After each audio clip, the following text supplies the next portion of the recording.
यह वीडियो जरा गौर से सुनिएगा।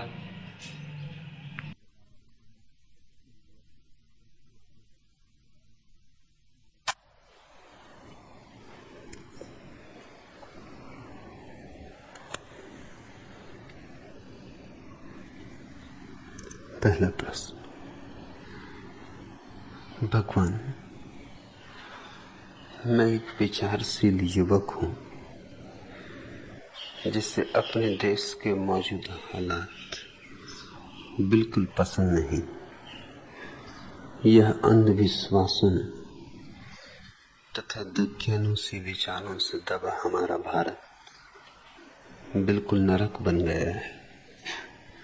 मेरा खून खोल खोल उठता है इसकी सड़ी गली स्थिति देखकर, और इस अभागे देश के लिए कुछ करने के लिए अधीर हो उठता हूं। भगवान, एक व्यक्ति के नाते इस देश के प्रति मेरा क्या कर्तव्य है? मैं क्या करूं कि इस देश की दीनहीनता, भुखमरी, पाखंड, काहिलता और सड़ांध मिट जाए। निर्मल घोष।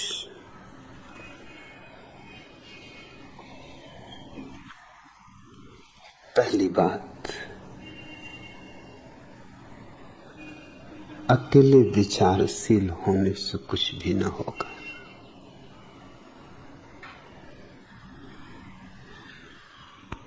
अंधेरा हो तो रोशनी के विचार से मिटता नहीं, रोशनी चाहिए।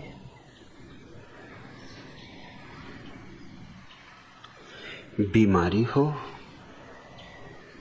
तो स्वास्थ्य का कितना ही चिंतन करो, कुछ हाथ न लगेगा, औषधि चाहिए। विचार तो नपुंसक है। विचारशीलता कोई बहुत महत्वपूर्ण बात नहीं। ध्यान चाहिए।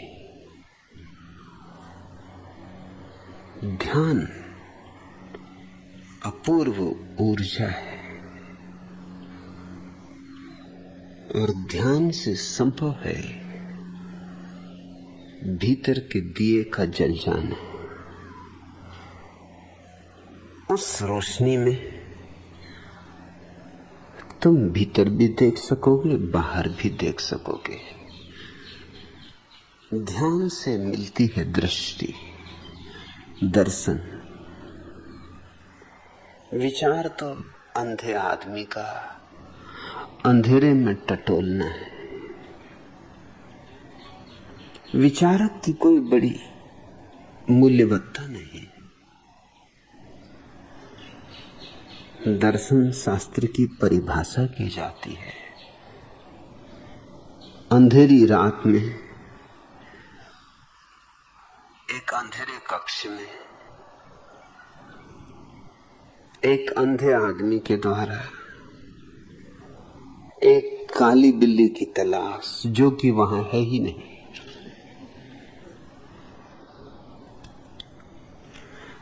पहले तो आंख चाहिए,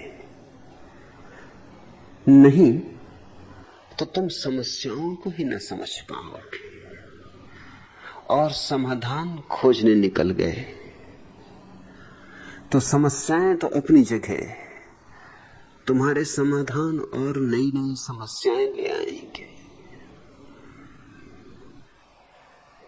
इस देश के उपद्रवों में एक गहन से गहन उपद्रव यही है।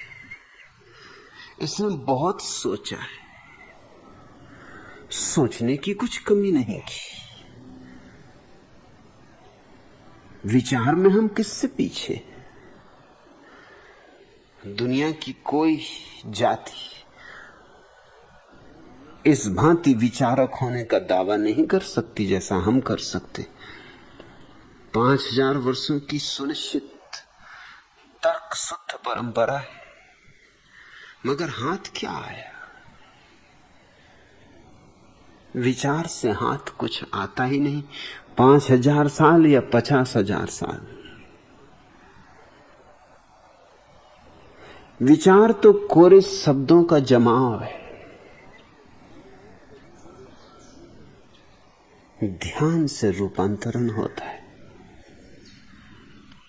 तो पहली तो बात तुमसे कहूंगा निर्मल घोष, विचारशील हो यह काफी नहीं, युवक हो यह भी काफी नहीं, क्योंकि युवावस्था में खून तो यूं ही खौल उठता है। इसके लिए कुछ खास कारणों की जरूरत नहीं होती। कारण हो तो ठीक, कारण न हो तो ठीक।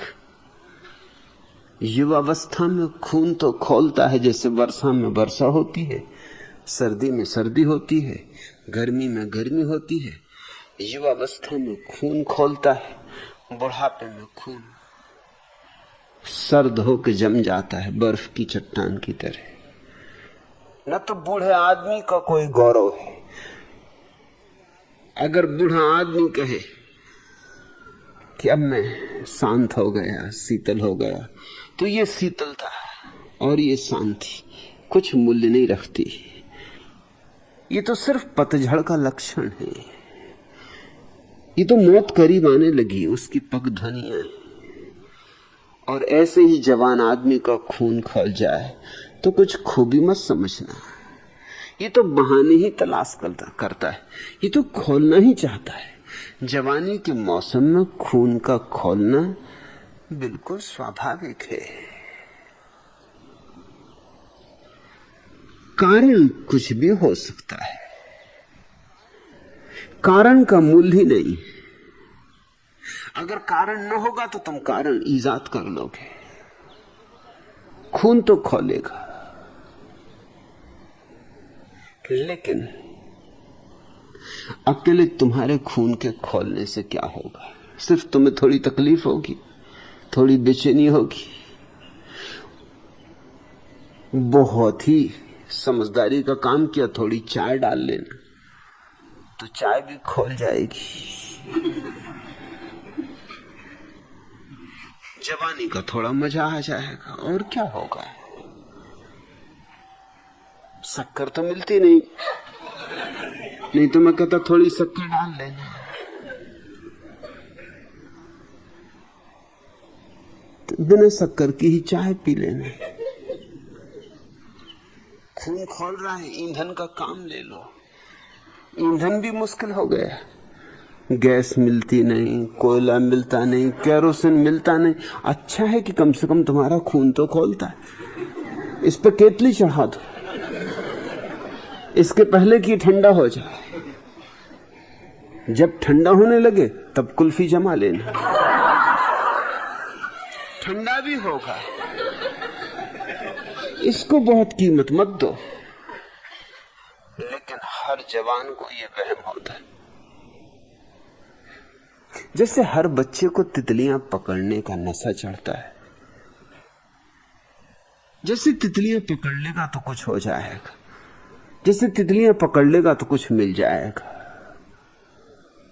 कंकड़ पत्थर बीन लेता है, रंगीन पत्थर जैसे हीरे जवाहरात हों, गुड्डियों का विवाह रचाता है। वह सब ठीक है, वो बचपने के लक्षण है। ऐसे ही जवानी में खून खौलता है। हर छोटी मोटी चीज पर जवान मरने मारने को तत्पर हो जाता है। उसको मरने मारने के लिए कोई भी बहाना चाहिए। राजनीति हो, धर्म हो, देश हो, जाति हो, कोई भी बहाना मिल जाए, वो मरने मारने को राजी।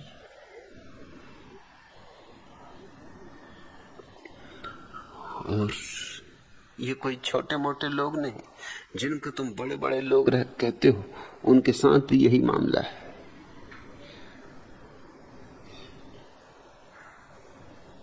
अभी विवेकानंद का एक वक्तव्य पढ़ रहा था कि जो व्यक्ति हिंदू धर्म के खिलाफ बोलेगा उसे उठा के समुद्र में फेंक दूंगा।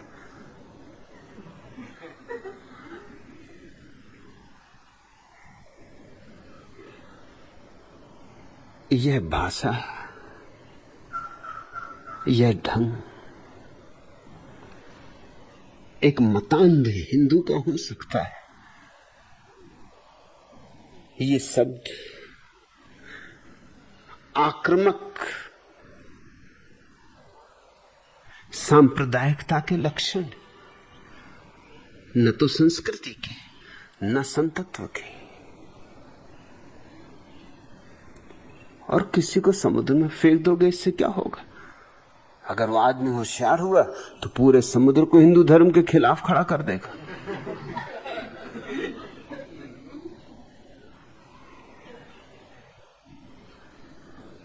और मुसलमान भी इसी के लिए तैयार हैं और ईसाई भी इसी के लिए तैयार हैं। जमीन पर किसी को रहने दोगे कि सभी को समुद्र में फेंक देना? क्योंकि जैन हिंदू धर्म के खिलाफ बोल रहे हैं हजारों साल से। विवेकानंद ने क्या किया? कितने जैन समुद्र में फेंके। और बौद्ध हिंदू धर्म के खिलाफ बोल रहे हैं 2500 साल से। कितने बौद्धों को विवेकानंद ने समुद्र में फेंका। और मुसलमान और ईसाई और न मालूम कितने वर्ग हैं नास्तिकों के। और कुछ नए नहीं, चारवाक से लेकर कार्ल मार्क्स तक कितनों को विवेकानंद ने समुद्र में फेंक दिया। मगर जवानी में उत्तेजक बातें कहने का मजा होता है।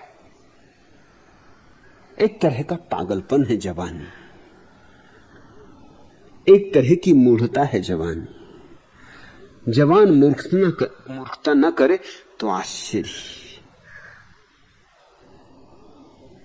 उससे कुछ न कुछ मूढ़ता होगी। तो विचार अकेला नपुंसक है और जवानी अकेली अंधी। इन दोनों को राह पर लगाने के लिए सिवाय ध्यान के कोई मार्ग नहीं। निर्मल घोष, ध्यान तुम्हारे विचार को प्राण देगा और तुम्हारी जवानी को समझ देगा। तो पहला तो काम करो कि ध्यान में उतरो, ताकि ठीक ठीक समस्याओं को देख सको।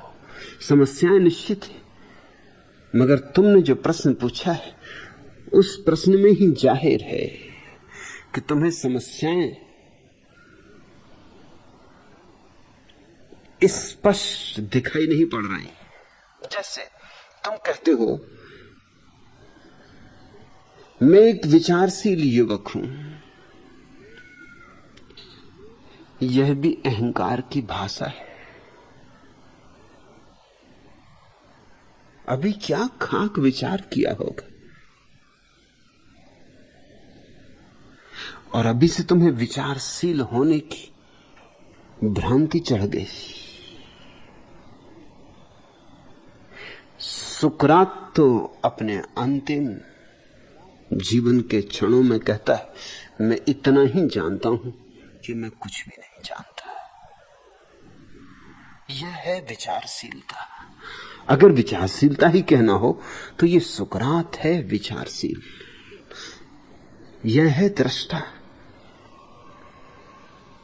जीवन भर के चिंतन मनन के बाद यह उद्घोषणा कि मैं कुछ भी नहीं जानता हूं।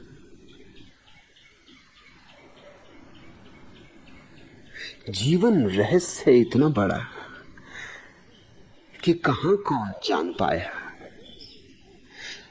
उपनिषद कहते हैं, जो कहे मैं जानता हूं, जानना कि नहीं जानता। जो कहे कि मैं नहीं जानता हूं, शायद जानता हो। उपनिषद यह भी कहते हैं कि अज्ञानी तो अंधकार में भटक ही जाते हैं, मगर ज्ञानी महा अंधकार में भटक जाते हैं। इस भ्रांति को उतारो। यह तो पहला कर्तव्य तुम्हारा अपने प्रति। और इसके पहले कि तुम दूसरों के प्रति कोई कर्तव्य करने जाओ, इसके पहले कि तुम देश की सेवा करने में लग जाओ, थोड़ी अपनी सेवा कर लो। नहीं तो अक्सर ये होता है कि जिनके दिए खुद ही नहीं जले, वो दूसरों के दिए जलाने निकल पड़ते। कैसे जलाएंगे? खुद की ज्योति तो हो तो ज्योति बांटी जा सकती है। खुद की ज्योति न हो तो फिर क्रोध आता है कि दूसरा दिया जलता क्यों नहीं। नाराजगी पैदा होती, खून खौल खौल जाता है। फिर जरा जरा सी बातों में खून खौल जाता है और मजबूरी समझ में नहीं आती कि बात असल ये है कि तुम्हारे भीतर की ही ज्योति अभी नहीं है और तुम दूसरे दिए में ज्योति डालने चले हो। बेचारा दूसरा दिया करे भी तो क्या करे, उसका कसूर कहां है?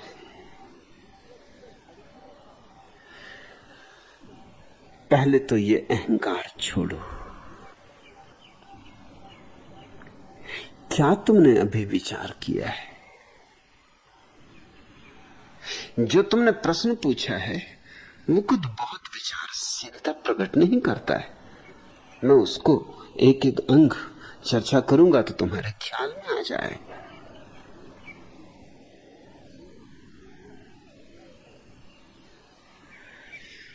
तुम कहते हो मैं एक विचारशील युवक हूं जिससे अपने देश के मौजूदा हालात बिल्कुल पसंद नहीं। इससे ही जाहिर होता है कि तुम्हें देश के अतीत का कुछ बोध नहीं। मौजूदा हालात मुझे पसंद नहीं, इसका अर्थ यह हुआ कि पहले हालात बेहतर थे। इसका अर्थ यह हुआ कि पहले सब ठीक था, सतयुग था, स्वर्ण युग था, अब सब विकृत हो गया। मौजूदा हालात पसंद नहीं। ये विचारशीलता हुई।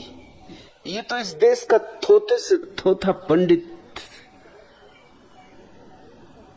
रोज बक रहा है यही कि मौजूदा हालात पसंद नहीं। और क्या तुम्हें पता है मौजूदा हालात कभी भी पसंद थे किसी को? चीन में 6000 साल पुराना आदमी की चमड़ी पर लिखा हुआ एक वक्तव्य मिला है जिसमें ये शब्द है कि मुझे देश के मौजूदा हालात बिल्कुल पसंद नहीं। 6000 साल पहले बेबीलोन में करीब करीब इतनी ही पुरानी एक ईंट मिली जिस पे वक्तव्य है। वक्तव्य ऐसा कि तुम पढ़ो तो लगे आज सुबह सुबह ही पुणे हेराल्ड का संपादकीय।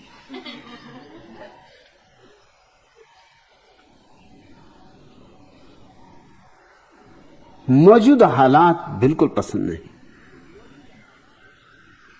विद्यार्थी गुरुओं की नहीं सुनते, अनुशासन भ्रष्ट हो गया। 6000 साल पुराना पत्थर।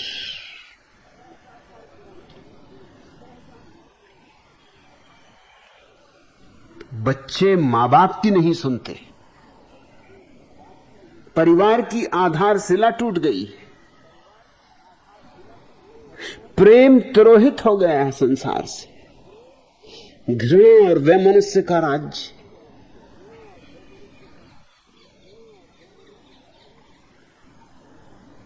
छह 6000 साल पहले भी यही बात, आज भी यही बात। हालात कब अच्छे थे? सभी शास्त्र कहते हैं पहले अच्छे थे, मगर ये पहले कब था?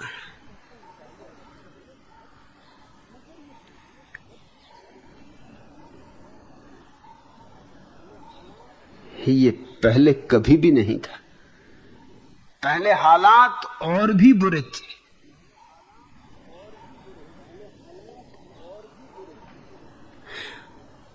राम के समय को तुम राम राज्य कहते हो।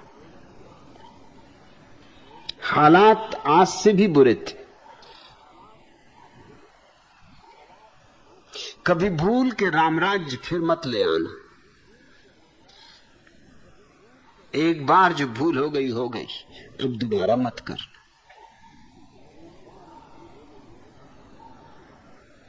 राम के राज्य में आदमी बाजारों में गुलाम की तरह बिकते थे। कम से कम आज आदमी बाजार में गुलामों की तरह तो नहीं बिकता। और जब आदमी गुलामों की तरह बिकते रहे होंगे तो दरिद्रता निश्चित रही होगी, नहीं तो कोई बिकेगा कैसे? किस लिए बिकेगा? दीन और दरिद्र ही बिकते होंगे। कोई अमीर तो बाजारों में बिकने ना जाएंगे। कोई ताता बिरला डालमिया तो बाजारों में बिकेंगे नहीं। स्त्रियां बाजारों में बिकती थी। वे स्त्रियां गरीबों की स्त्रियां ही होंगी, उनकी ही बेटियां होंगी।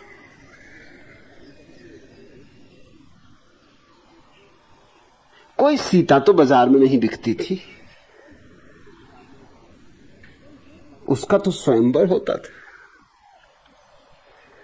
तो किन की बच्चियां बिकती थी बाजारों में?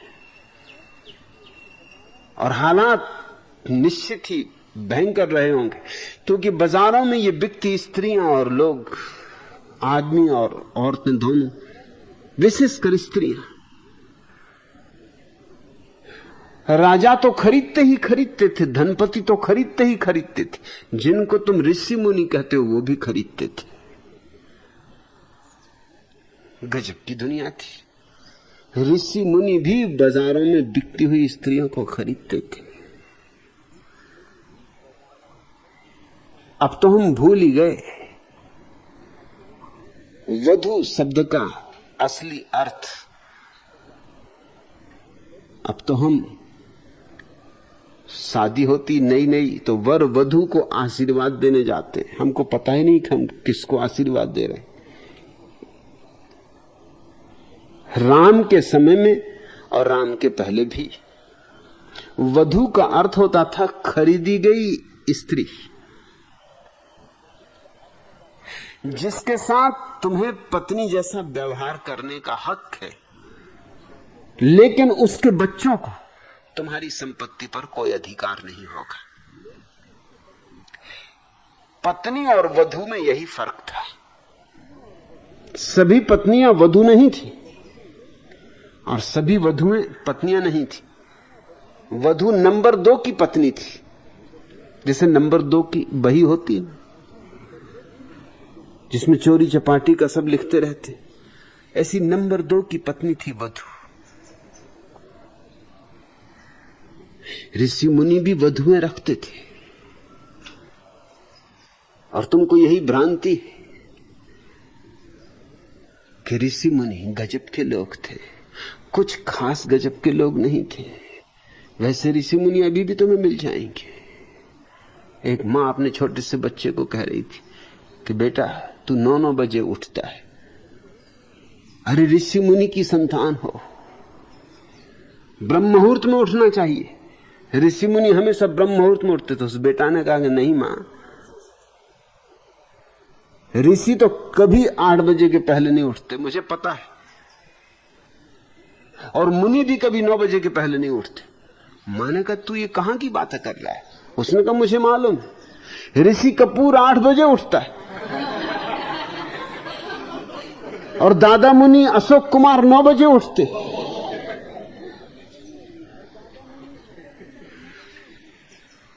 इन ऋषि मुनियों में और तुम्हारे पुराने ऋषि मुनियों में बहुत फर्क मत पाना तुम। कम से कम इनकी वधुएं तो नहीं, कम से कम ये बाजार से स्त्रियां तो नहीं खरीद ले आते। इतना बुरा आदमी तो आज पाना मुश्किल है जो बाजार से स्त्री खरीद के लाए।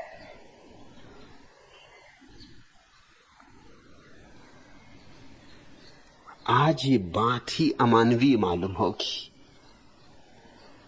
मगर ये जारी थी।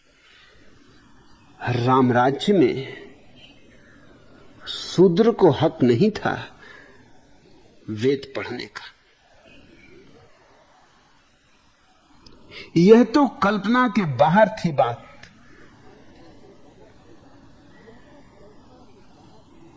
कि डॉक्टर अंबेडकर जैसा शूद्र और राम के समय में भारत के विधान का रचयिता हो सकता था, असंभव। खुद राम ने एक शूद्र के कानों में शीशा पिघलवा के भरवा दिया था, गर्म शीशा, उबलता हुआ शीशा, क्योंकि उसने चोरी से कहीं वेद के मंत्र पढ़े जा रहे थे, वो छिप के सुन लिए थे।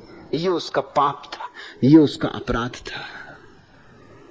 राम तुम्हारे मर्यादा पुरुषोत्तम है, राम को तुम अवतार कहते हो, और महात्मा गांधी राम राज्य को फिर से लाना चाहते थे। क्या करना है? शूद्रों के कानों में फिर से शीशा पिघलवा के भरवाना।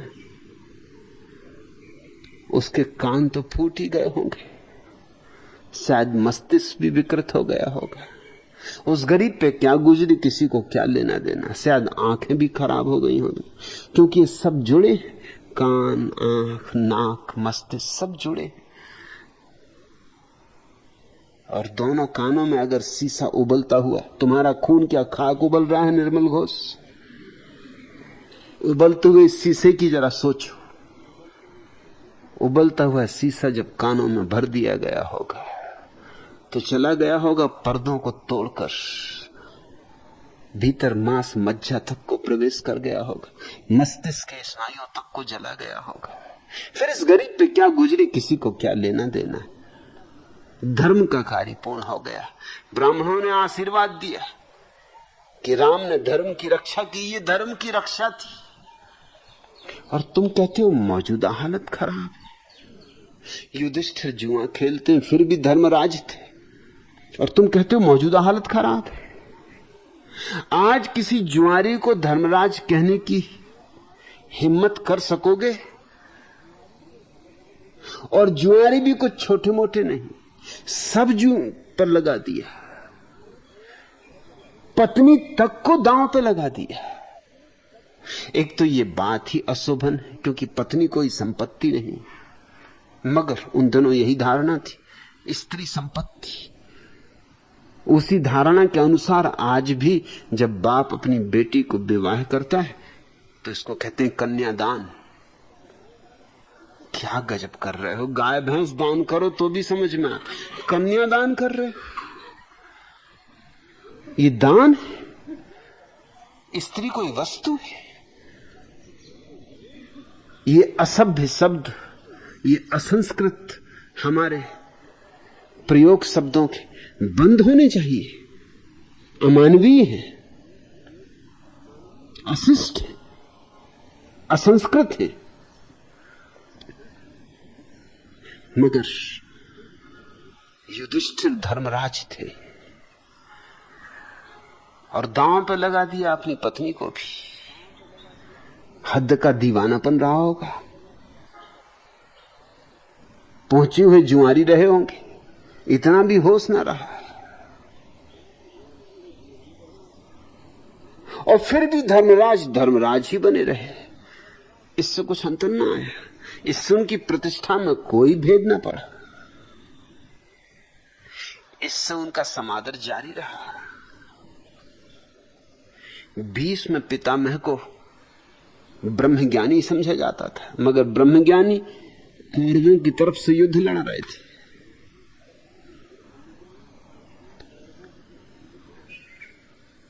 गुरु द्रोण को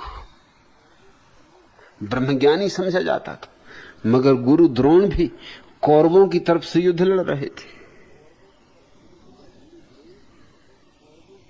अगर कौरव अधार्मिक थे, दुष्ट थे, तो कम से कम भीष्म में इतनी हिम्मत तो होनी चाहिए थी। और बाल ब्रह्मचारी थे और इतनी भी हिम्मत नहीं। तो खाक ब्रह्मचरी था ये।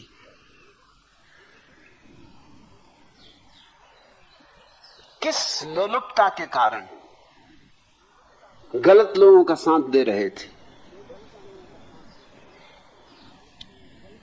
और द्रोण तो गुरु थे अर्जुन के भी, और अर्जुन को बहुत चाहा भी था। लेकिन धन तो कौरवों के पास था, पद कौरवों के पास था, प्रतिष्ठा कौरवों के पास थी। संभावना भी यही थी कि वही जीतेंगे। राज्य उनका था। पांडव तो भिखारी हो गए थे। इंच भर जमीन भी कौरव देने को राजी नहीं थे। और कसूर कुछ कौरवों का हो ऐसा समझ में आता नहीं। जब तुम्ही दांव पर लगाकर सब हार गए तो मांगते किस मुंह से थे? मांगने की बात ही गलत थी। जब हार गए तो हार गए, खुद ही हार गए, अब मांगना क्या है? लेकिन गुरु द्रोण भी अर्जुन के साथ खड़े न हुए। खड़े हुए उनके साथ जो गलत थे।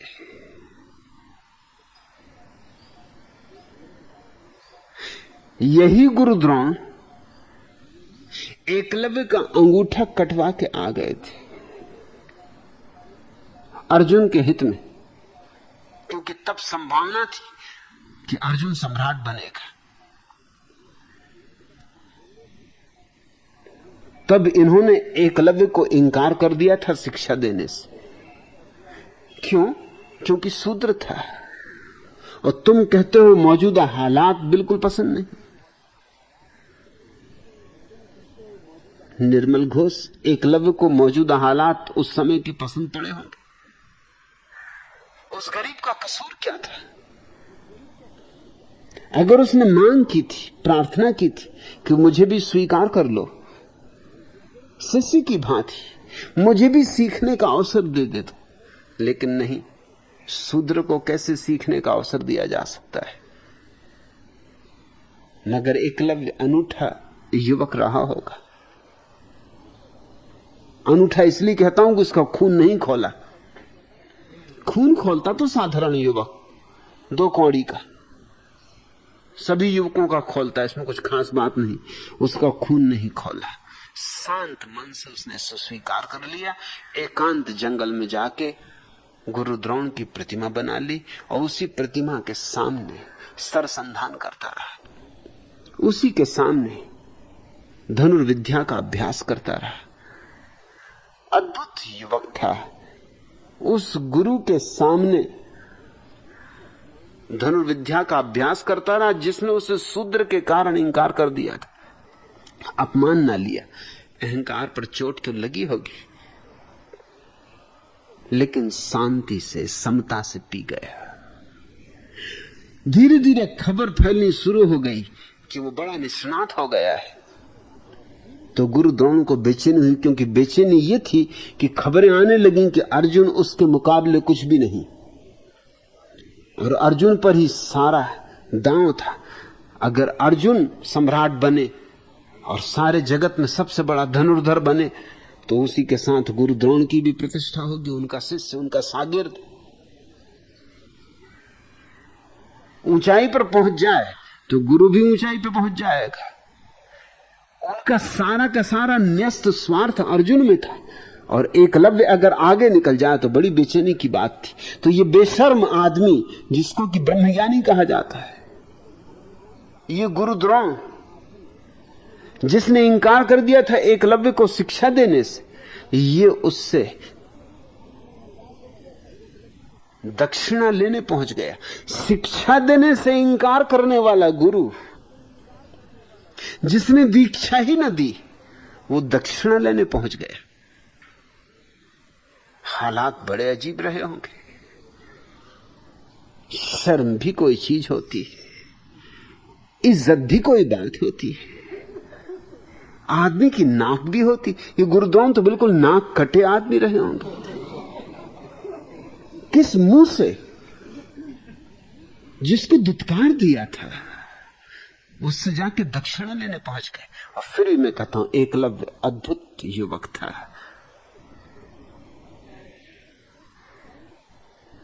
दक्षिणा देने को राजी हो गए उस गुरु को जिसने दीक्षा ही नहीं दी कभी। ये जरा सोचो तो, उस गुरु को जिसने दुत्कार दिया था और कहा कि तू शूद्र है, हम शूद्र को शिष्य की तरह स्वीकार नहीं कर सकते। बड़ा मजा है, जिस शूद्र को शिष्य की तरह स्वीकार नहीं कर सकते उस शूद्र की भी दक्षिणा स्वीकार कर सकते हो। मगर उसमें षड्यंत्र था, चालबाजी थी। उसने चरणों पर गिर के कहा, आप जो कहें, मैं तो गरीब हूं, मेरे पास कुछ है नहीं देने को, मगर जो आप कहें, जो मेरे पास हो तो मैं देने को राजी हूं, प्राण भी देने को राजी। तो क्या मांगा? मांगा कि अपने दाएं हाथ का अंगूठा काट के मुझे दे दे। जालसाजी की भी कोई सीमा होती, अमानवीयता की भी कोई सीमा होती, कपट की, कूटनीति की भी कोई सीमा होती। और ये ब्रह्मज्ञानी उस गरीब एकलव्य से अंगूठा मांग लिया, और अद्भुत युवक रहा होगा निर्मल घोष, दे दिया उसने अपना अंगूठा, तत्क्षण काट के अपना अंगूठा दे दिया, जानते हुए कि दाएं हाथ के अंगूठे कट जाने का अर्थ है कि मेरी धनुर्विद्या समाप्त हो गई, अब मेरा कोई भविष्य नहीं। इस आदमी ने सारा भविष्य ले लिया, शिक्षा दी नहीं, और दक्षिणा में जो मैंने अपने आप सीखा था उस सबको विनष्ट कर दिया। ये अर्जुन के पक्ष में उसका अंगूठा काट लाए थे। हालात अच्छे नहीं थे, हालात कभी अच्छे नहीं रहे, हालात बहुत बुरे थे। असल में हालात बहुत बुरे थे, इसलिए तो आज बुरे। ये तो आज कैसे बुरे हो जाते? आज आया कहां से? ये सारे कलों की निष्पत्ति है। वो जो बीत गया अतीत उसका ही निचोड़ है, उससे ही तो पैदा हुआ है। हम कहते हैं वृक्ष को उसके फल से जाना जाता है, बाप को उसके बेटे से जाना जाता है। तुम्हारे वर्तमान से तुम्हारे अतीत का पता चलता हो, और तो कोई पता चलने का आधार नहीं होता। तुम्हारा वर्तमान कह रहा है कि तुम्हारा अतीत बहुत बदतर था। इसलिए पहली तो बात, अगर तुम ध्यान में उतरोगे तो तुम्हें यह दिखाई पड़ेगी कि हालात हमेशा से खराब थे। मामला आसान नहीं, उथला उथला नहीं, बीमारी आज की नहीं, संक्रामक है और बहुत गहरी, बहुत दूर तक घुस गई है, हड्डियों में प्रवेश कर गई। अगर तुमने ठीक से बीमारी को ना समझा तो तुम ऊपर ही ऊपर पलस्तर करते रहना, पुलटिस बांधते रहना। अब कैंसर कोई पुलटिस बांधने से ठीक होने वाले नहीं।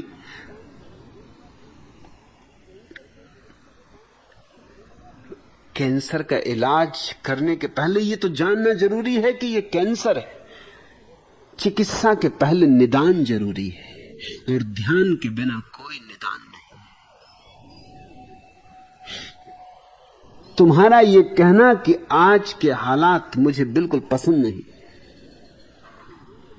तुम्हारी पसंदगी और नापसंदगी का सवाल नहीं, क्योंकि बहुतों को पसंद है।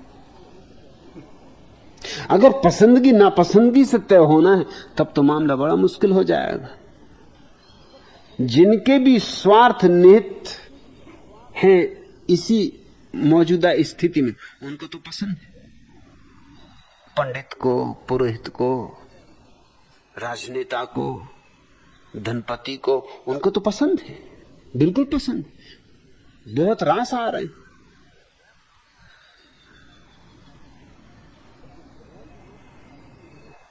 तुमको पसंद नहीं है, लेकिन तुम्हारी नापसंदगी निर्णायक नहीं हो सकती।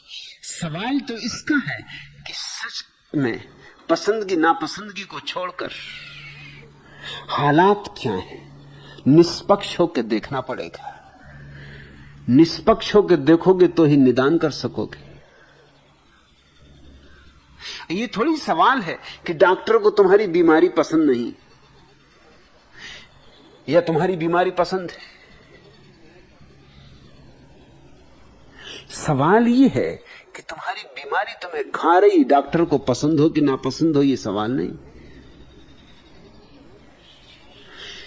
तुम्हारी बीमारी संघातक है, प्राणलेवा है,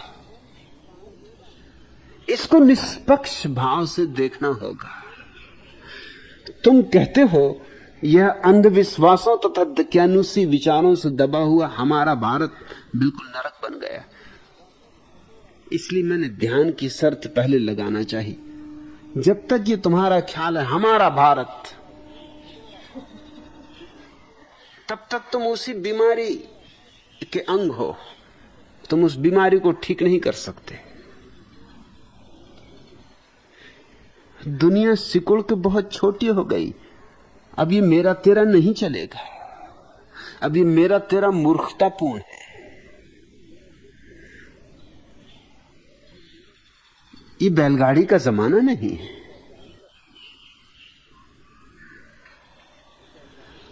जमीन इतनी छोटी हो गई है।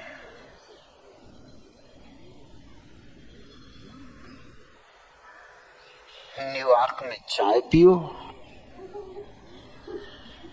लंदन में सुबह का भोजन लो,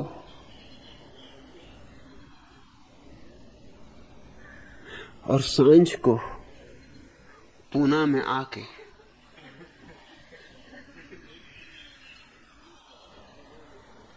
अपच झेलो।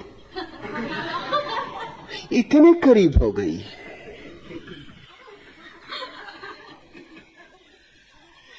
इस छोटी दुनिया में हमारा भारत, फिर हमारी की सीमाएं कहां बनाओगे? फिर महाराष्ट्र को लगता है हमारा महाराष्ट्र, और ये देश तो हमारा गजब का है। यहां राष्ट्र के भीतर महाराष्ट्र, ऐसा दुनिया में कहीं भी नहीं।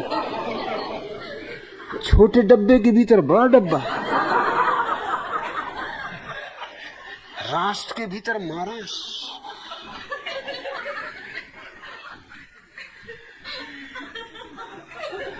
क्या क्या लोग हैं।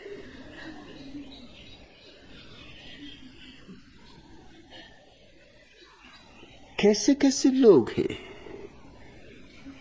और फिर इसको भी कहां तोड़ोगे? किस जगह जाके सीमा बनाओगे? टुकड़े टुकड़े होते जाते। विज्ञान ने दुनिया को अब एक कर दिया। अब ये मेरा भारत जब तक रहेगा तब तक बीमारी नहीं मिट सकती। क्योंकि भारत तुम्हारा है तो अमेरिका क्यों परेशान हो?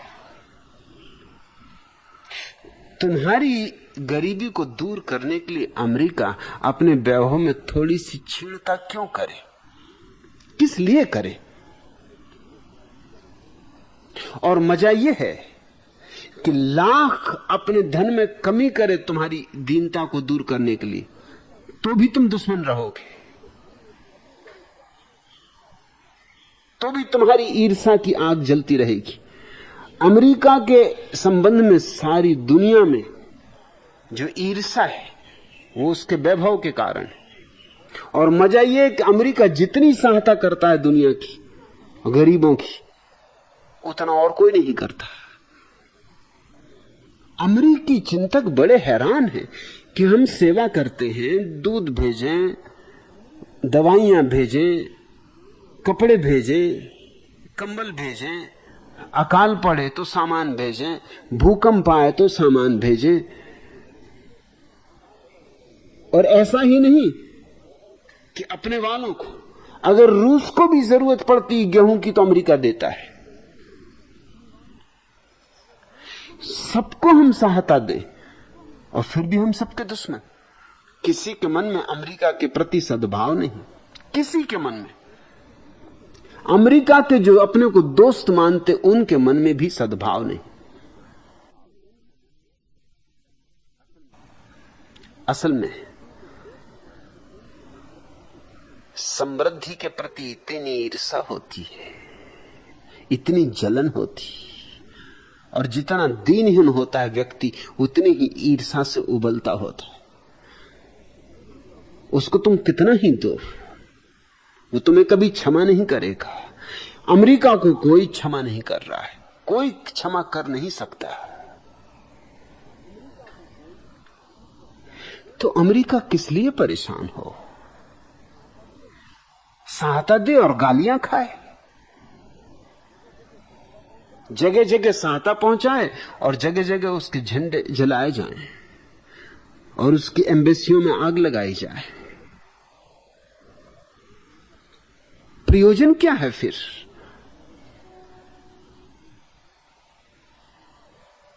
ये मेरे तेरे का भाव अब जाना चाहिए। विज्ञान ने दुनिया को उस जगह लाके खड़ा कर दिया है जहां हम चाहें तो पृथ्वी को स्वर्ग बना सकते, मगर पृथ्वी तब तक स्वर्ग नहीं बन सकती जब तक हम पृथ्वी के एक होने की घोषणा नहीं करते। और हमारे भीतर इतने बटाव है। हिंदू को फिक्र है हिंदू की, मुसलमान मरता हो तो मरे, हिंदू को क्या करना है? मुसलमान को फिक्र है मुसलमान की, हिंदू मरता हो मरे, मुसलमान को क्या करना है? और बात इतने पे ही नहीं रुकती। अगर शूद्र मरता है तो मरे, ब्राह्मण को क्या करना है?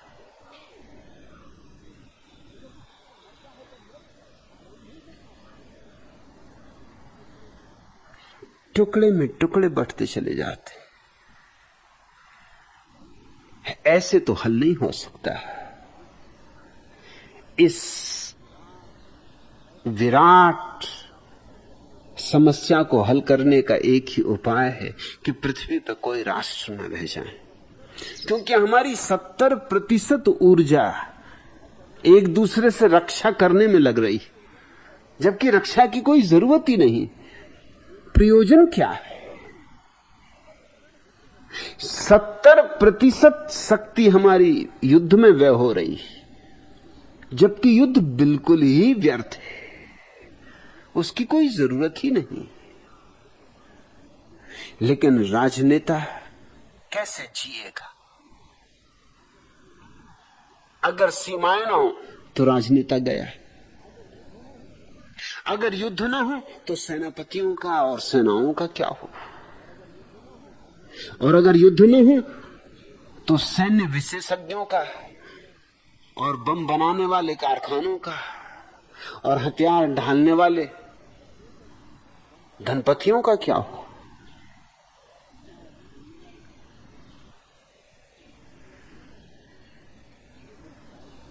नोबेल प्राइज मिलती है आज। प्रत्येक नोबेल प्राइज के साथ कोई 20 लाख रुपया होता है करीब,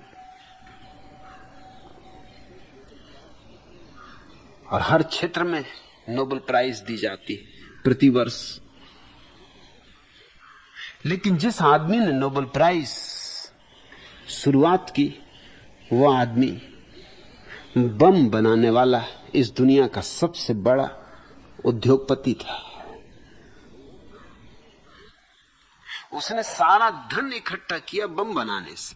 पहला महायुद्ध नोबेल के ही बमों से लड़ा गया, लाखों लोग मरे उसके ही बमों से, और आज नोबेल पुरस्कार शांति के लिए दिया जाता है। गजब की दुनिया है, मजेदार लोग। धन आया है सब हिंसा से, खून से, लहूलुहान। न लेने वालों को संकोच है, न देने वालों को कोई संकोच है।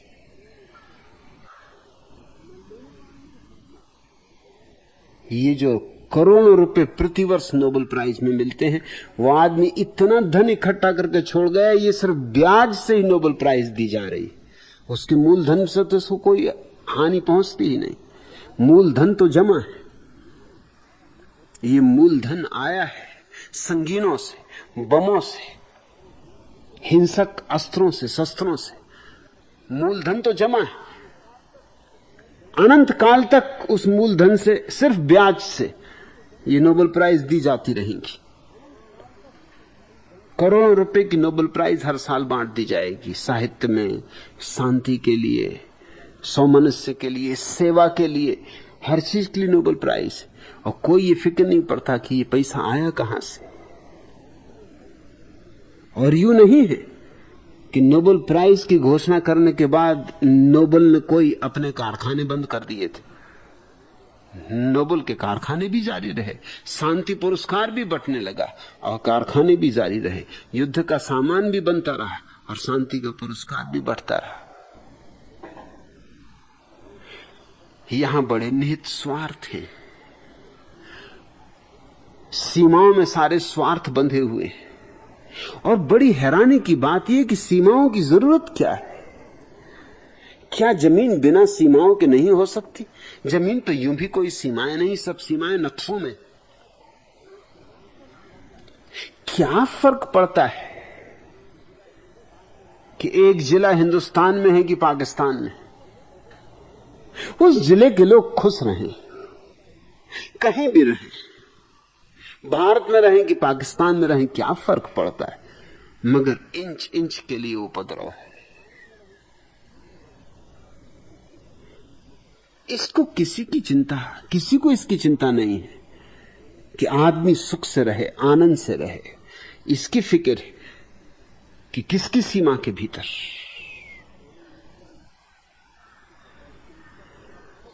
और इस पर 70% ऊर्जा व्यय हो रही है। तो पहली तो बात, तुम ये भाषा छोड़ो, हमारा भारत, ये भारत और चीन और जापान, या तो सब हमारे या कोई भी हमारा नहीं। ये सारी पृथ्वी हमारी है। यह उद्घोषणा होनी चाहिए। मैं राष्ट्रों के विरोध में हूं, मैं राष्ट्रीयता के विरोध में हूं। मैं एक अंतर्राष्ट्रीय समाज चाहता हूं। तो वो जो 70% हर देश खराब कर रहा है युद्ध के लिए, और वो भी खराब होने की बड़ी अजीब हालत है। तुम्हारा पड़ोसी दंड बैठक लगा रहा है, तुमने देख लिया खिड़की में से कि वो दंड बैठक लगा रहा है, तुमको घबराहट फैली। तुम्हारी पत्नी ने कहा, क्या कर रहा है मुन्ना के बाप, पड़ोसी दंड बैठक लगा रहा है, तुम भी दंड बैठक लगाओ। अरे दूध जलेबी खाओ, लस्सी पियो, अभी बूंदी तैयार करती हूं। ये कमबख्त पड़ोसी कुछ खतरनाक इरादा रखता है, इसके इरादे नेक नहीं, सो तुम भी दंड बैठक लगाने लगे। पड़ोसी ने देखा, कह रहे मुन्ना के बाप भी दंड बैठक लगा रहे, मामला कुछ गड़बड़। पड़ोसी ने देखा कि लस्सी पी रहे, लाला लस्सी पी रहे,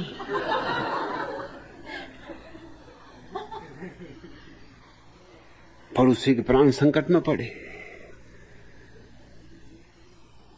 उसको भी बूंदी बनवानी पड़ेगी। बूंद में समुद्र समान, फिर उसको बूंदी ही बूंदी दिखाई पड़ेगी। जहां देखागा वहीं मोतीचूर के लड्डू। अब चला दांव पैंच एक दूसरे पर नजर रखने लगे, और एक दूसरे पर नजर रखेंगे, ये भी एक दूसरे को समझ में आएगा कि दूसरे नजर रखता है, छिप छिप के देखता है। जब मैं लस्सी पीता हूं, छिप छिप के देखता है।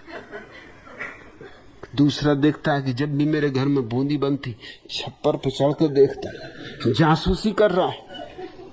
जरूर इसके इरादे बुरे। बस अब फिक्र छोड़ो, अब सब काम धाम व्यर्थ है। अब तो सारा काम एक, मारो जितनी दंड बैठक लगा सकते हो और जितनी बूंदी पचा सको पचाओ, इसके पहले कि कोई खतरा हो जाए। यही हो रहा है, एक देश दूसरी देश पे नजर रखता है। पाकिस्तान ने अमेरिका से इतने शस्त्र ले लिए, बस भारत में तहलका, शोरगुल कि पाकिस्तान तैयारी कर रहा है, कि इसके सिपाही दंड बैठक मार रहे हैं, कि इसके फौजी सीमाओं पर संगीने लेकर टहल रहे हैं, अल्लाहू अकबर बोल रहे हैं। और वो भी बेचारे क्या करें, ना बोले तो वो देखते हैं कि इधर हनुमान चालीसा पढ़ा जा रहा है।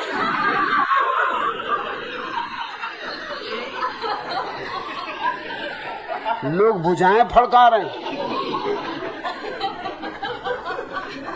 बम बम भोले की आवाज लगा रहे हैं, तो कुछ खतरा है।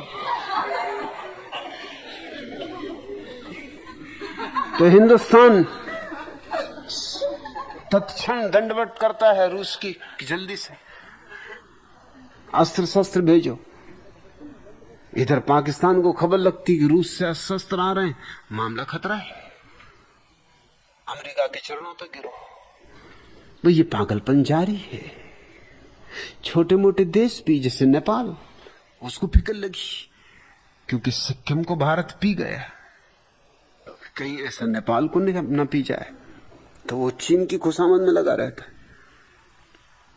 और बड़े देशों को भी ये छोटे देश धंधे का उपाय, इन्हीं को एक दूसरे के प्रति संकेत रखो तो अस्त्र शस्त्र बिकते, नहीं तो अस्त्र शस्त्र कैसे बिके?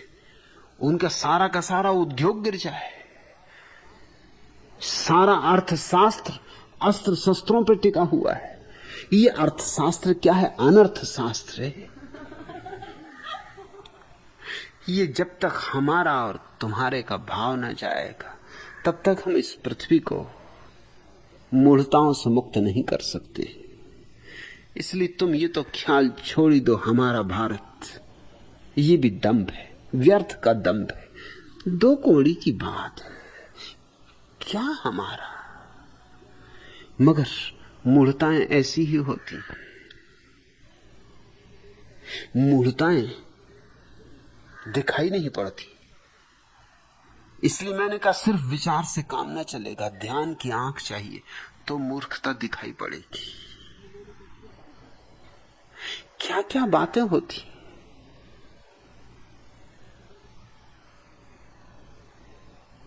एक वक्तव्य देखा आज सुबह, दत्ताबाल ने एक वक्तव्य दिया मेरे खिलाफ।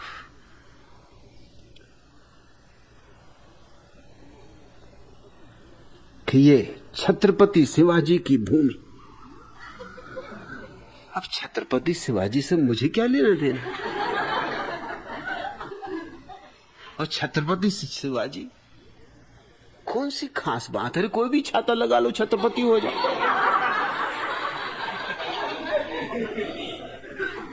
छाते ही छाते मिल रहे हैं। अभी तो बरसात खत्म हुई, जितने चाहो उतने ले लो, सस्ते मिल रहे हैं। छत्रपति होने से क्या होता है? छत्रपति शिवाजी की भूमि जैसे कोई भारी बात हो गई है छत्रपति शिवाजी का होना। मगर बस इस तरह के अहंकार। छत्रपति शिवाजी की भूमि दत्ताबाल ने कहा, और उन्होंने अपने लिए कहा कि मेरे जैसे सिंह इस भूमि में अभी मौजूद, सिंह की छाती वाले लोग मौजूद हैं। मैं आचार्य रजनीश को चुनौती देता हूं वाद विवाद की।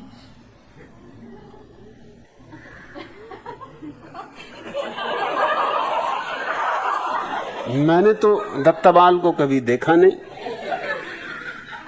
लेकिन दर्शन से मैंने पूछा था, कोई 5-7-10 वर्ष हो गए, तब वो दत्ताबाल को सुन के आई थी। तो मैंने पूछा कि कैसे लगे, तो उसने कहा बैठे रहें तो बिल्कुल ठीक, खड़े हो जाएं तो सब गड़बड़। तो मैंने कहा बात क्या? तो वो कहने लगी कि छाती तो बड़ी है मगर पैर बहुत छोटे। सो बैठे रहें सो ठीक, खड़े होते से सब गड़बड़ हो जाता। सो लिख रहे हैं कि सिंह जैसी छाती वाले, वो तो ठीक, मगर पैरों का भी तो ख्याल करो। और सिंह की छाती कोई बड़ी खूबी की बात है। कोई भी ऐरे गहरे नत्थु खैरे सिंह की सभी की छाती होती, उसमें क्या बात है? सर्कस के सिंहों की भी होती, जंगली सिंहों की भी होती, इसमें कौन सी खास बात है? आदमी होके और सिंहों से अपनी तुलना करो, पतन है और कुछ भी नहीं।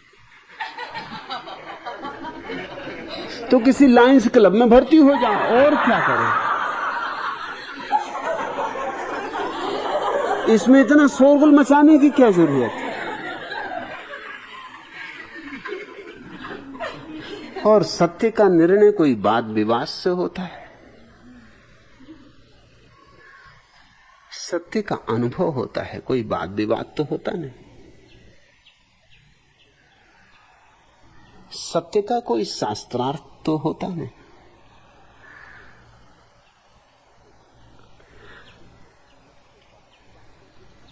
मुझसे वाद विवाद करके क्या निर्णय होगा?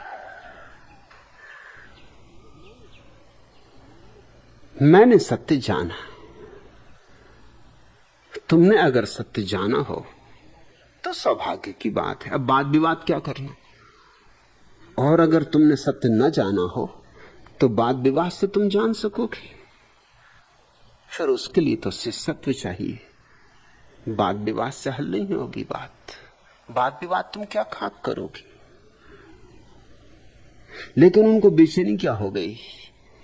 क्योंकि मैंने विवेकानंद की कुछ आलोचना कर दी, बस उससे उनको बेचैनी हो गई।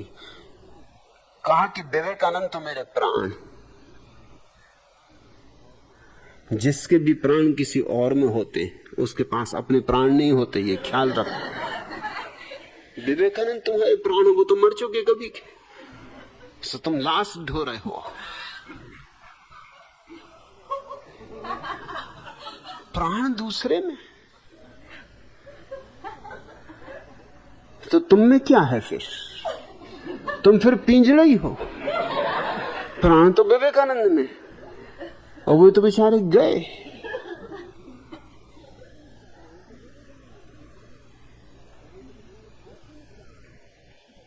अड़चन क्या आ जाती इस तरह के लोगों को? विवेकानंद की आलोचना हो गई तो उनका अतीत गौरव, भारत का गौरव, छत्रपति शिवाजी की भूमि, सबको चोट लग गई एकदम।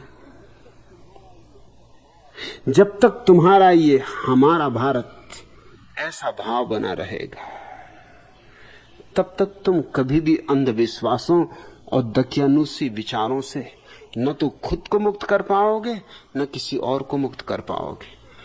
दकियानूसी विचार यही तो है, उसकी जड़ यही तो है, हमारा। फिर गलत हो भी तो अपना अपना है। अरे अपनी मां अगर कुरूप भी हो तो कोई कुरूप थोड़ी कहता।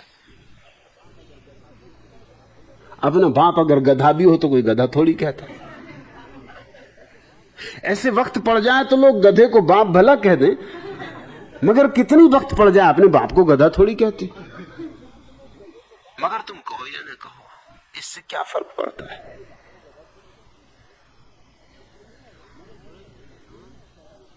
ध्यान की आंख चाहिए कि तुम देख सको। अपने और पराये का सवाल नहीं है। सही सही है चाहे पराया हो, और गलत गलत है चाहे अपना हो। मैं एक घर में कोई 5-7 साल मेहमान था। जब विद्यार्थी था तो उस घर में रहा। उनका झगड़ा पड़ोसी से हो गया।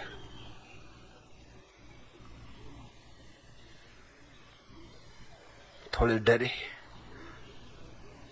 जैनी आदमी थे। जितने डरपोक सभी अहिंसा को परम धर्म मानते। डरपोक के लिए ये सुरक्षा है, अहिंसा परमो धर्म। इससे एक लाभ ये रहता है कि भाई हिंसा वगैरह नहीं। मतलब ये है कि हम तो कर ही नहीं सकते हिंसा, तुम भी मत करना, क्योंकि अहिंसा परमो धर्म है। परम धर्म का पालन करो, हम भी करें तुम भी करो। जैनी थे, थोड़े घबराए, पड़ोसी से झगड़ा हो गया। मैं उनके घर में रहता था तो मुझसे बोले कि कुछ करना पड़ेगा। मैंने कहा मैं तो पड़ोसी के साथ हूं। उन्होंने कहा क्या कह रहे? कहते क्या हो? अरे रहते हमारे साथ हो, रहते हमारे घर में हो, पड़ोसी के साथ दोगे? मैंने कहा बात उसकी सही है, मैं तो जिसकी बात सही उसके साथ हूं। घर की फिक्र करूं कि बात की फिक्र करूं? उन्होंने तो मुझे ऐसा देखा जैसे मुझे पहली दफा देखा हो। थोड़ी देर तक तो चुप ही बैठे रहे, गुमसुम हो गए। कहने लगी तो मैंने कभी सोचे नहीं था कल्पना में कि तुम अपने वाले हो कि धोखा दे। मैं अपने वाले होने का सवाल नहीं है, तुम्हारी बात ही गलत है। मैं साथ देने वाला नहीं हूं। अगर मारपीट की नौबत आई तो मैं तुम्हारी पिटाई करूंगा। और मैं कोई अहिंसा परम धर्म मानता भी नहीं।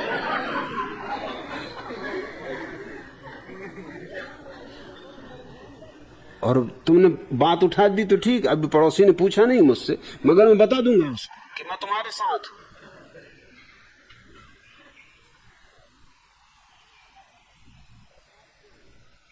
कहने लगी कि ये तो मेरी सोच विचार में नहीं आता। मैंने कहा फिर सोचो विचारो, दिन दो दिन का वक्त निकाल लो, तुम सोचो विचारो, तुम्हारी बात गलत है वो मैं समझाने को तुम्हें राजी हूं, लेकिन अगर तुम अपनी गलत बात पर ही जिद करने पर अड़े हो तो मैं पड़ोसी के साथ हूं। फिर चाहे ये घर रहे कि जाए, फिर जरूरी थोड़ी कि घर जाए, क्योंकि जो जीतेगा वो रहेगा घर में। वो क्या कहने लगे, इसका मतलब कि मुझे घर से जाना पड़ेगा? जिसकी लाठी उसकी भैंस। अगर मैं और पड़ोसी दोनों मिलकर जीत गए तो मैं भी रहूंगा, पड़ोसी भी इसी में रहेगा। तुम अपना समझो। वो कहने लगे मजाक का मामला नहीं, तुम मजाक समझ रहे। मैंने कहा मजाक की बात मैं कर ही नहीं रहा हूं, मैं मजाक की बात करती नहीं। मैं तो हर बात गंभीर करता हूं, और वक्त आएगा तो पता चल जाएगा तुम्हें। ये देख कर उन्होंने फिर वक्त आने नहीं दिया, उन्होंने पड़ोसी से समझौते कर लिया कि झगड़ा झांसे का मामला है, अपने घर में अपनी दुश्मनी करने वाला मौजूद हो। मगर उस दिन से वो मुझसे संकित हो गए, फिर मुझसे खुल के बात न करें, कुछ कटे कटे रहे। मैंने कहा तुम्हारी मर्जी,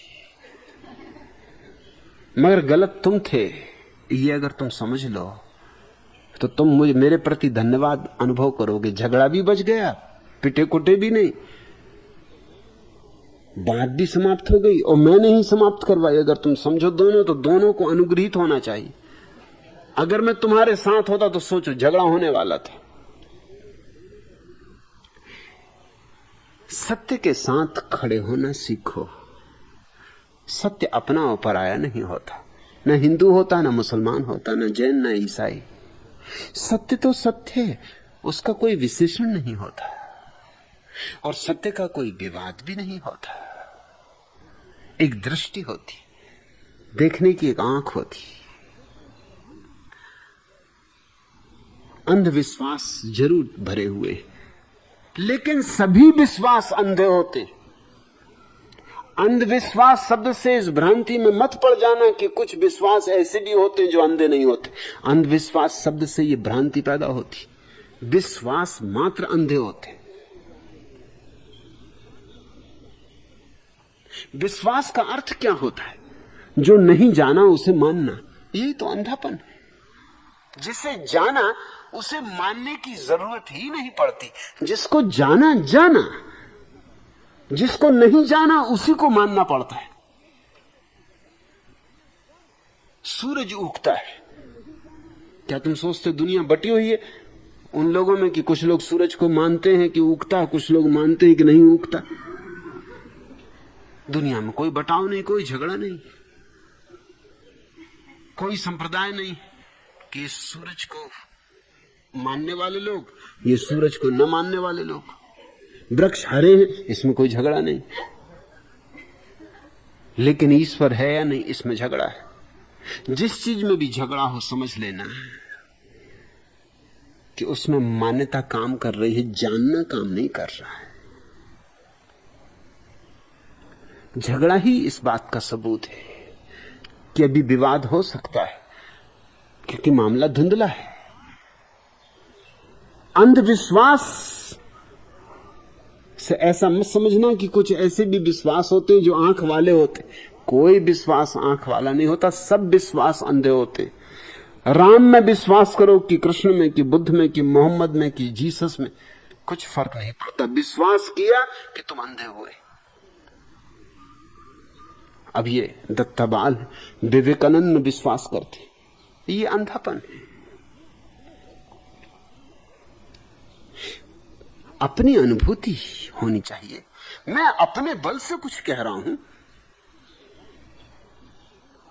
किसी विवेकानंद, किसी रामकृष्ण, किसी रमन, किसी कृष्ण, किसी बुद्ध, किसी महावीर की गवाही की भी मुझे कोई जरूरत नहीं है।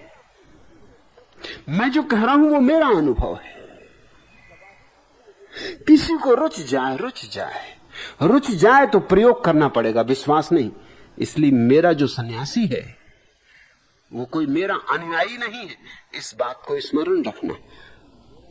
मेरा सन्यासी तो सिर्फ मेरे साथ प्रयोग करने को राजी हुआ है। मेरा सन्यासी तो वैज्ञानिक है। विज्ञान में एक शब्द है परिकल्पना, हाइपोथेसिस। वो शब्द प्यारा है। उसका मतलब विश्वास नहीं होता, उसका मतलब होता है काम चलाओ स्वीकार। खोज के लिए मान लेते हैं कि 2 2 4 होते हैं, अब खोज करेंगे। मान नहीं लिया कि 2 2 4 होते, सिर्फ खोज के लिए अंगीकार कर लिया कि चलो इस परिकल्पना को मानकर चलते हैं कि 2 2 4 होते हैं। अब खोज करेंगे कि ये परिकल्पना सही है या नहीं। निर्णय तो प्रयोग से होगा। जैसे विज्ञान में निर्णय प्रयोग से होता है, वैसे ही धर्म में निर्णय योग से होता है। प्रयोग अर्थात बाहर का योग, योग अर्थात भीतर का प्रयोग। विज्ञान में जैसे परीक्षण होता है, वैसे ही धर्म में भी परीक्षण होता है। विज्ञान अनुभव निर्भर होता है, धर्म अनुभूति निर्भर होता है। मेरे प्राण किसी में भी नहीं। अब दत्तबाल कहते हैं कि वो मुझसे विवाद करना चाहते हैं, चुनौती देना चाहते हैं। निष्प्राण आदमियों से मैं क्या विवाद करूं? अपने प्राण होने चाहिए, कुछ अपना अनुभव होना चाहिए। न विवेकानंद के पास अपने प्राण थे, उनके प्राण रामकृष्ण में थे। खुद विवेकानंद ने कहा है कि मैं नहीं जानता, लेकिन मैं एक व्यक्ति को जानता हूं जो जानता है। ये तो उधार बात हो गई। विवेकानंद के प्राण रामकृष्ण में और दत्ताबाल के प्राण विवेकानंद में। ये तो हद हो गई। ये तो बहुत ही दूर हो गया मामला। ये तो उधार से भी उधार हो गई बात। अब इसमें तो कुछ भी बचा नहीं। मेरा सन्यासी अपने प्राण मुझ में नहीं रख रहा है। मेरा सन्यासी मेरे साथ है ताकि अपने प्राण खोज सके। मैं उसका प्राण नहीं, कोई किसी दूसरे का प्राण नहीं हो सकता है। विश्वास का अर्थ होता है अब खोज की जरूरत ना रही। परिकल्पना का अर्थ होता है अब खोज की शुरुआत हुई। चलो माने लेते हैं, काम चलाओ कि ईश्वर है, अब हम खोजेंगे। हम आस्तिक नहीं, हम नास्तिक नहीं, क्योंकि दोनों ने विश्वास कर लिया। आस्तिक भी अंधे होते हैं, नास्तिक भी अंधे होते हैं। उनकी धारणाएं विपरीत होती, मगर इससे क्या फर्क पड़ता है? 2 अंधे आदमी एक दूसरे की तरफ पीठ करके खड़े हो जाएं, इसका कोई अर्थ होता है कि उनके पास आंख आ गई? दोनों अंधे हैं, पीठ करके खड़े हैं। आस्तिक भी अंधा होता है, नास्तिक भी अंधा होता है। रूस में अधिकतम लोग नास्तिक हैं क्योंकि सरकार नास्तिकता पढ़ाती, स्कूल नास्तिकता पढ़ाते, माँ बाप नास्तिकता पढ़ाते। आस्तिकता खतरनाक चीज है।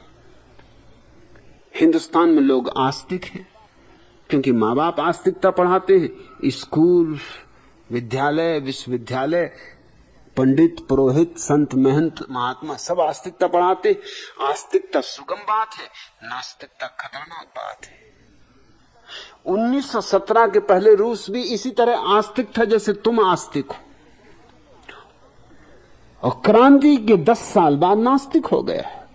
तुम भी 10 साल से ज्यादा ना लोग, अगर यहां कम्युनिस्ट क्रांति हो जाए 10 साल में वे ही लोग जो गीता लिए फिरते थे, वो कार्ल मार्क्स की किताब दास कैपिटल को बगल में दबाए हुए घूमने लगेंगे। यही दत्ताबाल जैसे लोग जिनके प्राण अभी विवेकानंद में हैं, इनके प्राण एकदम से कार्ल मार्क्स में हो जाएंगे, क्योंकि जिसकी प्रतिष्ठा है उसके साथ होने में मजा है, उसके साथ बल है।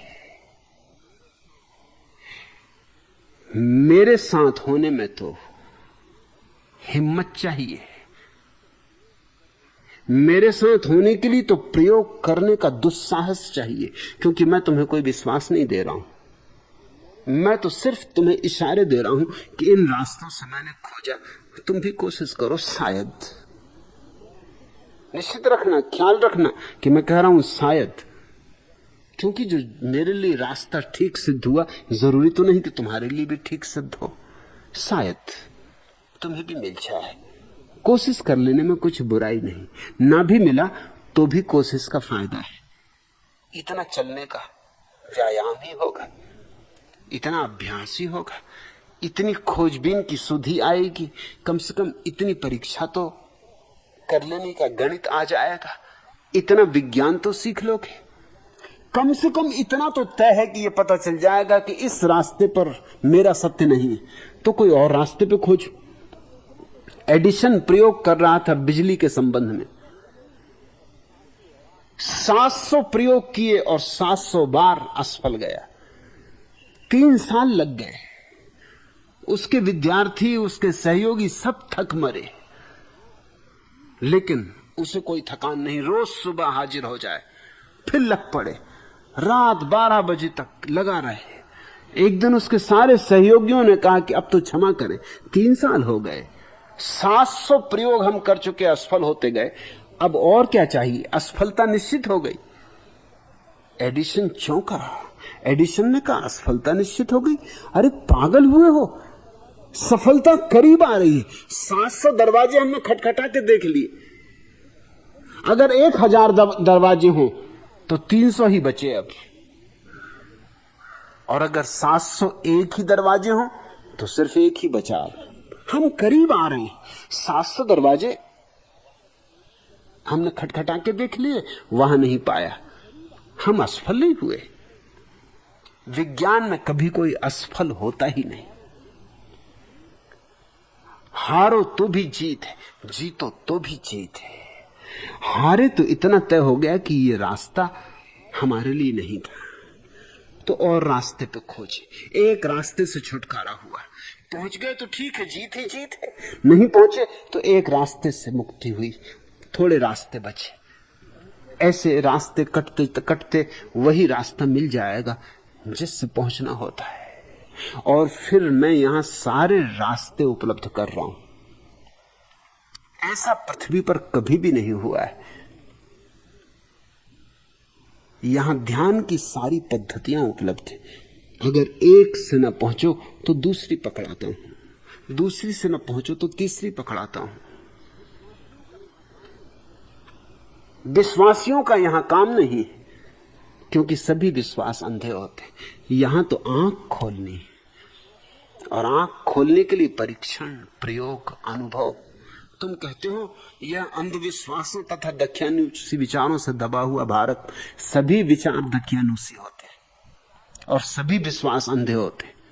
विचार का अर्थ ही दख्यानुसी होता है। असल में विचार कभी मौलिक नहीं होता, हो ही नहीं सकता है। अंधा आदमी कितना ही सोचे प्रकाश के संबंध में, क्या कोई मौलिक बात सोच पाएगा? कैसे सोच पाएगा? अरे प्रकाश तो बहुत दूर, अंधकार के संबंध में भी कोई मौलिक बात ना सोच पाएगा।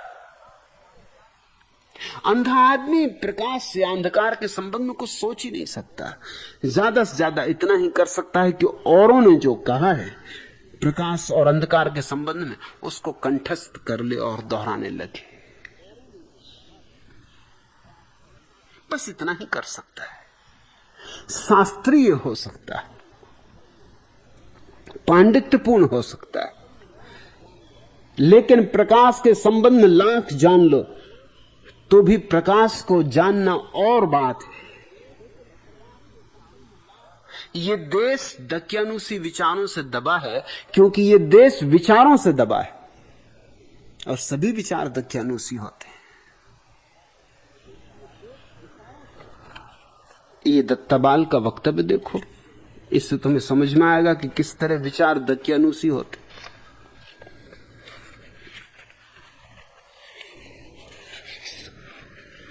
सत्य वेदांत ने पूछा है, भगवान आपके विवेकानंद पर व्यक्त किए गए विचार से क्षुब्ध होकर श्री दत्ताबान ने एक अत्यंत बेसिर पैर का लेख पूना के तरुण भारत में प्रकाशित करवाया है।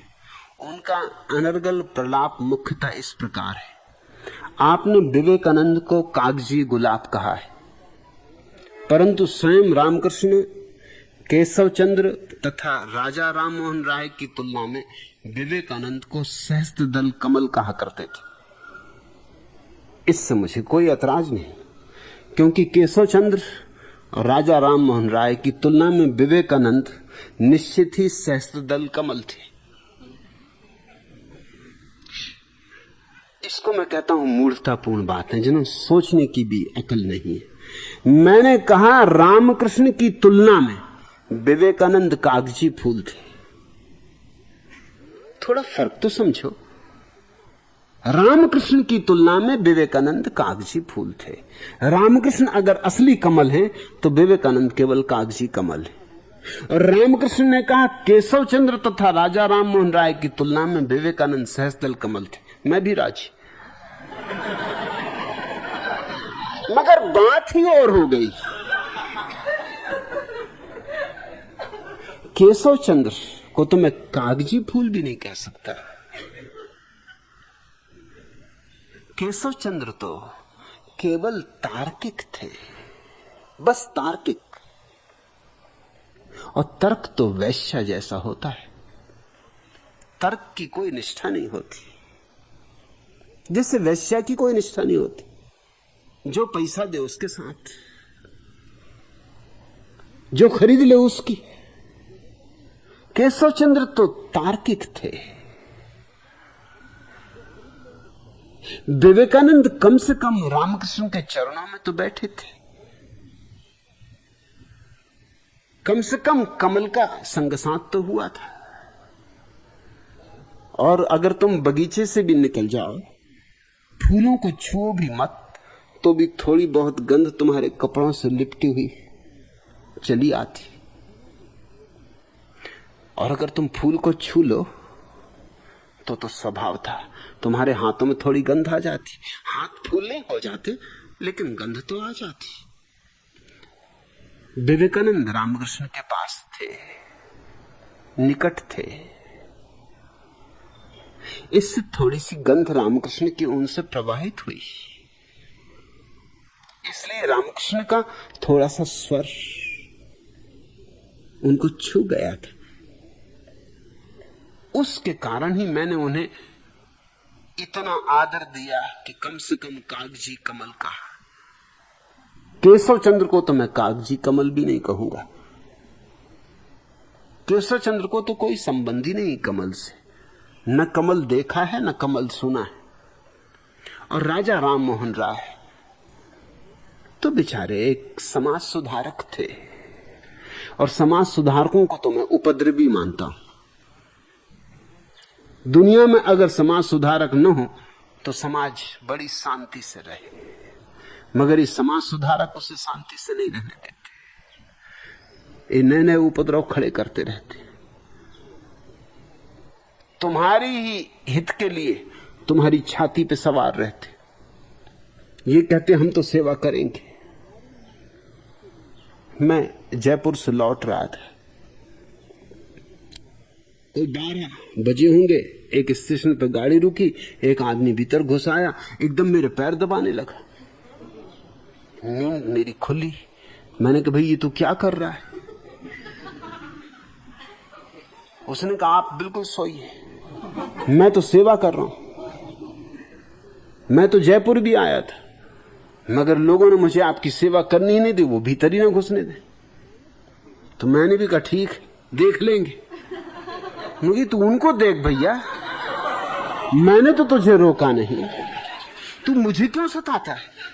उनका आप बिल्कुल बीच में पड़े मत, ज्यादा समय भी नहीं है, गाड़ी फिर निकल जाएगी, आप तो शांति से सोए, मैं तो सेवा करूंगा, मैं तो सेवा करके रहूंगा। मैंने कहा तुझे अगर मुझे सोने देना हो तो फिर तुझे सेवा करनी बंद करनी पड़ेगी, क्योंकि तू इतने जोर से पैर दबा रहा है और मुझे पैर दबाने की आदत नहीं है।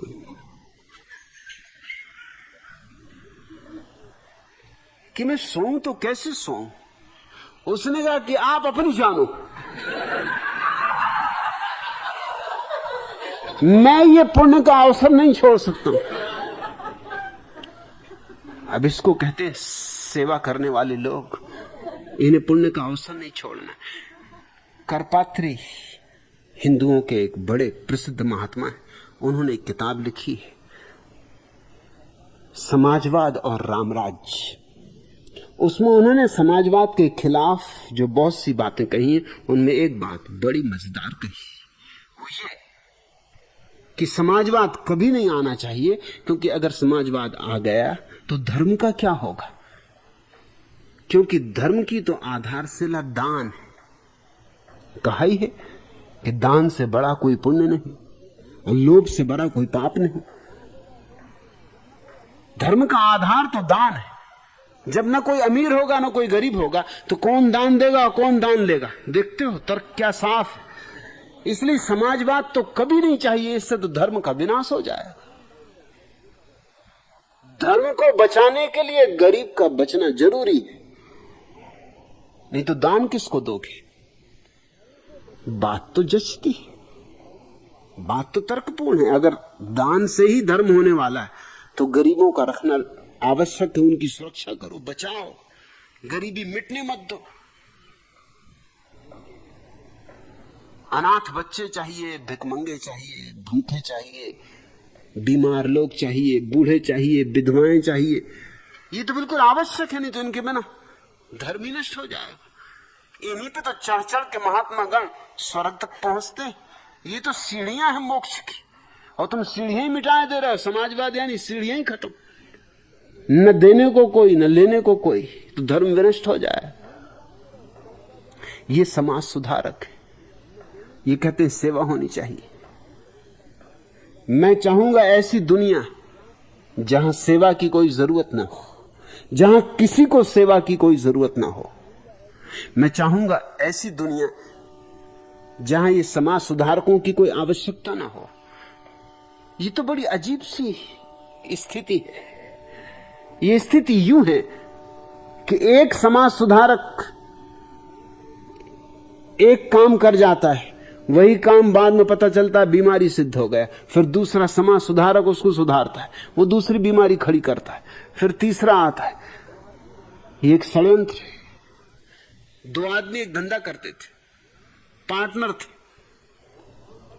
हालांकि धंधा उनका एक था मगर काम बड़े अलग अलग थे। एक का काम था गांव में जाना और रात जब लोग सोए हो उनकी खिड़कियों पर कोलतार पोताना, और दूसरे का काम था दूसरे दिन सुबह से आवाज लगाना गांव में कि भाई किसी को कोलतार तो साफ नहीं करवाना।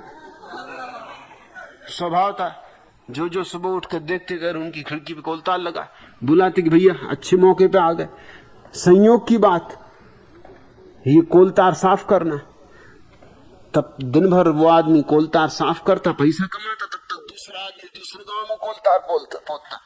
यूं उनका धंधा खूब चलता। एक कोलतार पोता था, दूसरा उसकी सफाई कराता। मनु महाराज समझाए गए सती होना चाहिए। राजा राम मोहन राय समझाते हैं कि सती नहीं होना चाहिए। एक कोलतार पोतता है, एक कोलतार साफ करता है।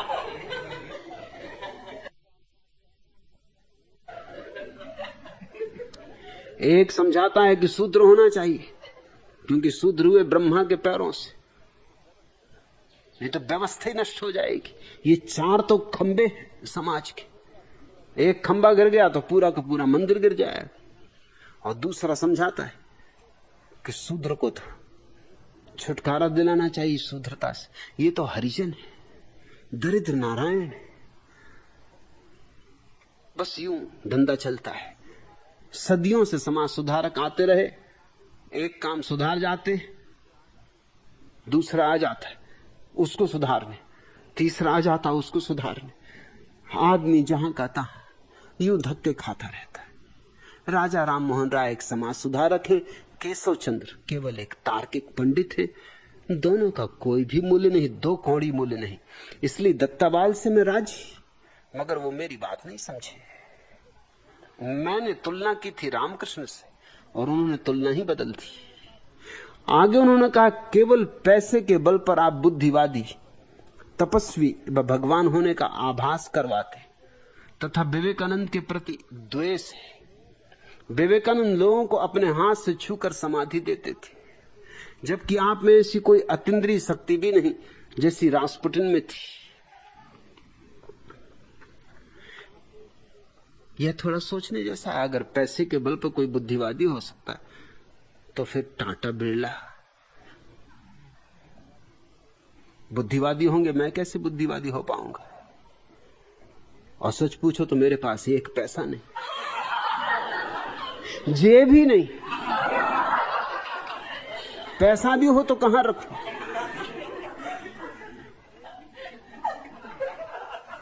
खाली हाथ आया, खाली हाथ हूं, खाली हाथ जाऊंगा। ये किसने उनको कह दिया कि मैं पैसे के बल पे बुद्धिवादी? अगर पैसे के बल पे लोग बुद्धिवादी होते हो तो फिर बहुत पैसे वाले उनको बुद्धिवादी होना चाहिए। और मैंने कब कहा कि मैं बुद्धिवादी? मैं तो बुद्धि का दुश्मन।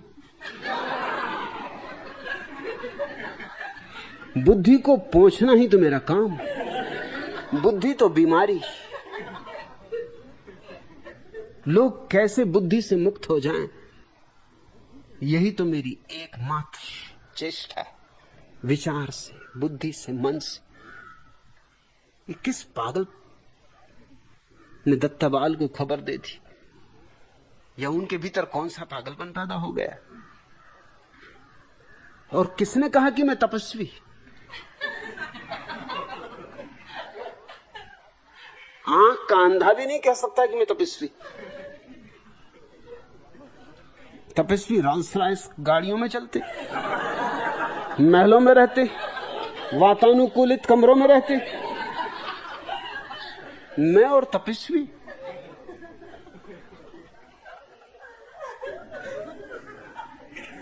अरे पैर भी एक जगह रख लेता हूं तो हिलाता नहीं। तुम क्या तपस्वी की बात कर रहे हो?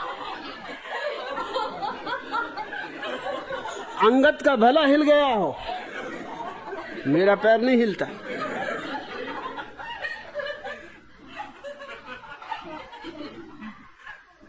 मुझे कौन तपस्वी कहेगा? न सिर के बल खड़ा होता है, न कोई योग साधता है, न कोई उपवास करता है, न कोई व्रत, न कोई नियम। मुझे कौन तपस्वी कहेगा? तपस्वियों को भ्रष्ट करना,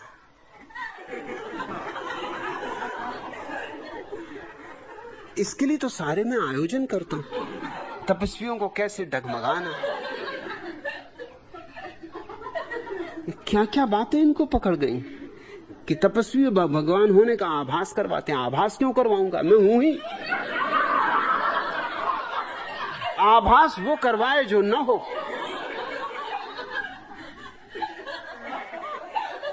और मैं ही भगवान हूं ऐसा थोड़ी। दत्ताबाल को पता नहीं, वो लाख समझे कि सिंह है। सिंह नहीं, भगवान। सभी भगवान। जहां चेतना है वहां भगवत्ता है। हां, कुछ भगवान सोए हैं जैसे दत्ताबाल। कोई जाग जाता है। जागने सोने में कोई गुणात्मक भेद नहीं है। अरे जो सोया है जग सकता है। जो अभी सोया था अभी जग गया। जो अभी भी सोया है थोड़ी देर बाद जग सकता है। जो सोने की क्षमता रखता है वह जगने की क्षमता भी रखता है। सोया हुआ भी भगवान है, जागा हुआ भी भगवान है। सोए हुए को पता नहीं होता। दत्ताबाल जैसा वो सोचता मेरे प्राण विवेकानंद में, विवेकानंद सोचते मेरे प्राण रामकृष्ण में। ये सोए हुए के लक्षण। जागे हुए के लक्षण के वो जानता है कि मेरे प्राण मेरे भीतर, मेरी आत्मा मेरे भीतर, मेरा परमात्मा मेरे भीतर। परमात्मा आत्मा का ही शुद्धतम अनुभव, और कुछ भी नहीं। ये कोई विशिष्टता नहीं है। ये भ्रांति कब छूटेगी इस देश से? सदियों से ऋषि दोहराते रहे अहम ब्रह्मास्मि। और यही नहीं कि मैं ब्रह्म हूं, ये भी दोहराते रहे तत्वमसि, तुम भी वही हो। और फिर भी ये हिंदू धर्म के ठेकेदार, भारतीय संस्कृति के ठेकेदार, विवेकानंद के ठेकेदार, इनको इतना भी समझ में नहीं आता कि किसी को भगवान होना थोड़ी पड़ता है। भगवान तो हम हैं ही। लाख भुलाने की कोशिश करो तो भी भूल नहीं सकते, लाख मिटाने की कोशिश करो तो भी मिटा नहीं सकते। भगवान होना हमारा स्वभाव है, हमारा स्वरूप है। और वो कहते हैं कि मेरे भीतर विवेकानंद के प्रति द्वेष है। विवेकानंद विचारों के पास ऐसा क्या है जिसके लिए मैं द्वेष करूं? मुझे तो ऐसा कुछ दिखाई नहीं पड़ता जिसमें कि द्वेष हो। ना तो मुझे कोई ऐसी गरिमा, ऐसी महिमा दिखाई पड़ती,